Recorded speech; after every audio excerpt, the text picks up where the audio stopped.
ভাই মনে হয় শখে রিক্সা চালান না?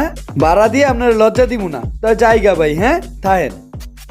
আরে প্রথম টিপ আমি আরো ভাবছি 150 টাকা চামু, ওদি টাকা না দিয়ে গেল গিয়া। হারাটা দিন গেল গিয়া, 2-3টা টিপ মারলাম মাত্র 35 টাকা ক্যাশ হইলো না। বুঝছি সমস্যাটা কোথায়। আমার পোশাক দেখে কেউ রিক্সাওয়ালা মনে করে না, এই পোশাক পাল্টাইতে হইবে।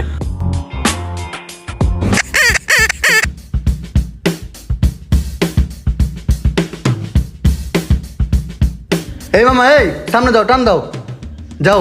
আরে ওই দিয়ে আমার গায়ে হাত দিয়ে কথা কয়। আরে মামা, চায়ের চুকি লেগে টান দাও। আরে অফিসে আমারে সবাই দেখলে কত সম্মান করতো, সালাম দিত। আর এখন রিক্সা চালাইয়া মানুষের যে আচরণটা পাইতে আছি সেই স্বাদ এক কথায় অসাধারণ।